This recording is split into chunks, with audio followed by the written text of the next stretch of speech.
अभी देख रहे हैं थेल्स प्रमेय नंबर 6.1 बताने जा रहे हैं। इससे पहले प्रश्नावली त्रिभुज का जो है 6.1 मैंने पढ़ा चुका था। उसमें बाकी सब सवाल जितने भी थे सब करा दिए थे, पूरे के पूरे सवाल। अब थेल्स प्रमेय जब आपको 6.1 आ जाएगा और 6.2 आ जाएगा तो आप लोग आसानी से 6.2 लगा देंगे। तो पहले आप चित्र की ओर देखेंगे और ये देखिए जो लिखा है कथन, इसको आप बाकायदे से पढ़ लेंगे और चित्र की ओर देखेंगे। क्या है, चित्र में कुछ रचना करना पड़ेगा। रचना क्या करना पड़ेगा, पहले हमको बी से ई को और सी से डी को और इस पे ए पे एक लंब डालना पड़ेगा और ई से इस पे एक लंब डालना। ये जो आपका लंब है यम है और जो ये है यन है। अब सबसे पहले दिया है जो वो लिखा जाता है। थेल्स प्रमेय में सबसे पहले जो दिया है, तो दिया है दिया है डी ई समांतर बी सी, ये दिया है आपका। अब आपको रचना लिखना पड़ेगा, जो हमने किया उसको लिख लेते हैं।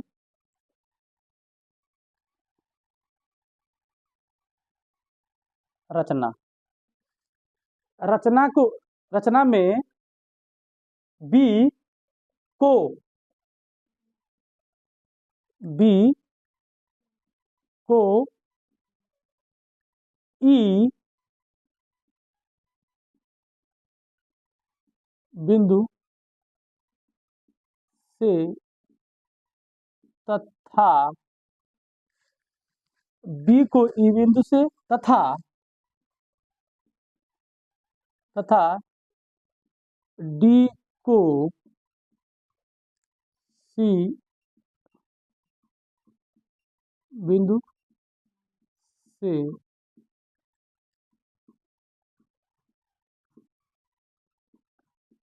मिलाया। ये रचना नंबर 1 था जो हमने यहाँ पर किया था। अब रचना नंबर 2 क्या है? रचना नंबर 2 क्या है? रचना नंबर रचना नंबर 2 ये है, डी से डी से डी से ए ई पर लंब, डी से ए ई पर लंब डी एन खींचा तथा तथा ई से एडी पर ई से एडी पर लंब लंब ई एम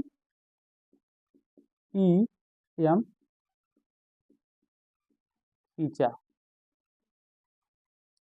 अब देखिए ये दिया था, ये रचना एक बार आपसे बता दे रहे इस पे से। देखिए यहाँ पर फर्स्ट क्लास लिख दिए हैं, बी को ई बिंदु से बी को ई से तथा डी को सी बिंदु से मिलाया। देखिए मिला दिया। उसके बाद रचना नंबर 2 में डी से ए ई पर डीएन खींचा, मतलब लंब डाला और ई से एडी पर ईएम लंब डाला या खींचा, जो भी हो सकता है। अब बात आई आपको, अब यहां से सिद्ध करना है सिद्ध करना है सिद्ध क्या करना है? एडी बटे डीबी बराबर ए ई बटे ई सी, यही सिद्ध करना है।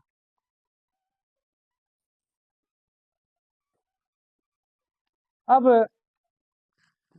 सबसे पहले जो त्रिभुज इस लाइन पे त्रिभुज बना है उस पे कार्य करेंगे। तो त्रिभुज ADE में इसका ADE का क्षेत्रफल निकालेंगे।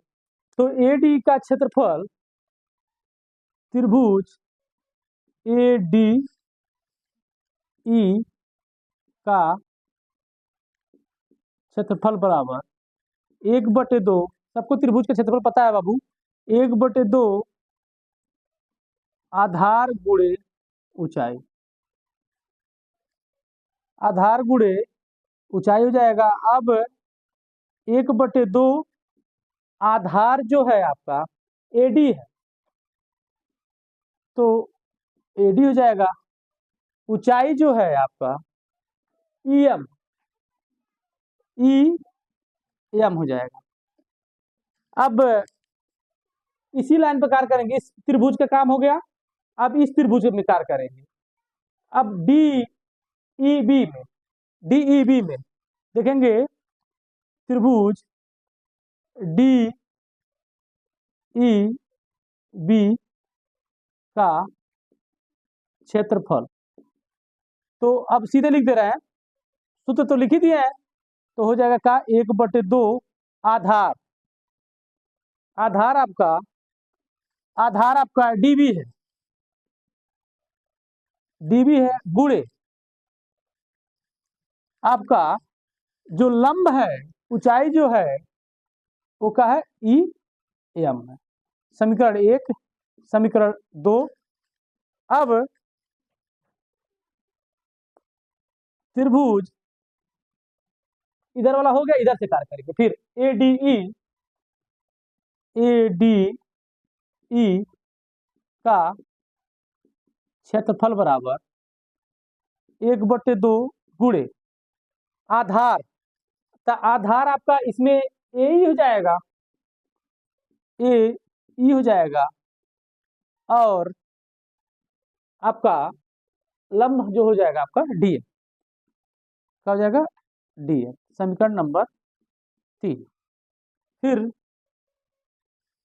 जिस तरह एक कार्य किए इधर भी कर लिए, अभी इसमें कार्य किए, इधर इसमें कार्य करेंगे। इसमें EDC, EDC, EDC का क्षेत्रफल बराबर 1/2। अब आपका EC गुणे DN, समीकरण 4 हो जाएगा। अब देखिए, अब हमको समीकरण मिल गया है। अब जब समीकरण मिल गया हमको, तो समीकरण 1 समीकरण 2 से भाग कर दीजिए। समीकरण देखिए, समीकरण 1 बटे समीकरण 2। तो समीकरण 1 क्या है आपके पास?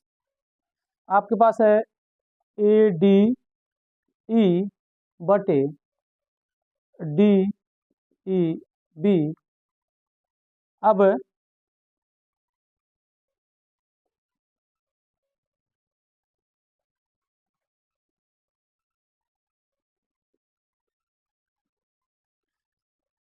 हो जाएगा 1/2 गुणे AD गुणे EM, फिर 1/2 गुणे DB गुणे EM। देखिए 1/2 से 1/2 कैंसिल हो जाएगा, EM से EM हो जाएगा, तो आपका बच जाएगा AD और DB। ये हो जाएगा आपका समीकरण 5। अब यहाँ नीचे दिखेगा नहीं, हम यहाँ लगा दे रहे हैं।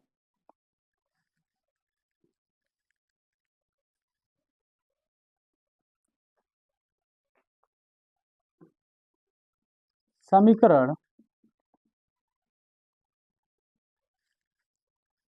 3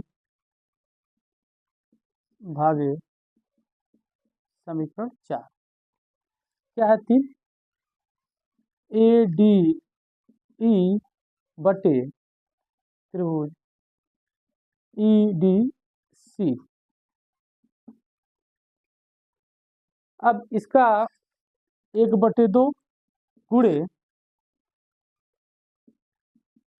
ए गुणे डी एन, फिर आगे 1/2 EC गुणे डी एन, इसमें भी समान है, एक खत्म एक खत्म। अब ये बच जाएगा जो, ये समीकरण हो जाएगा 5 1 6। अब देखिए ए डी बटे डी बी, ए बटे ई सी, जो लाना था ला दिए, लेकिन अभी ये जो है जब ये दोनों बराबर हो जाएंगे तो उधर का आ जाएगा।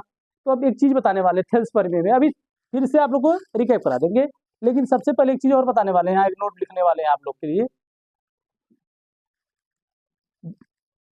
एक देखिए, एक ही भुजा पर एक त्रिभुज, दो त्रिभुज बना है, तो एक ही भुजा पर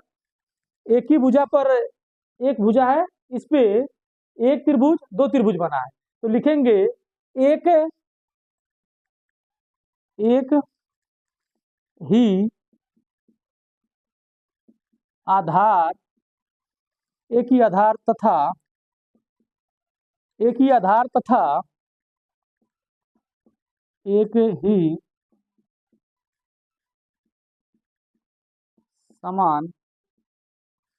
समान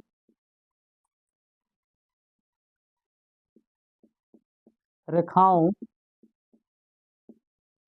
के बीच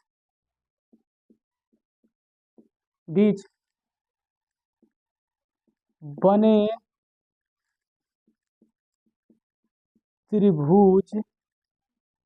त्रिभुज का क्षेत्रफल समान होता है। अब हो जाएगा A D D E B बराबर डी ई बी बराबर ई डी सी। अब यहां से देखिए डीईबी के जगह हम डीईबी के जगह ईडीसी लिख सकते हैं।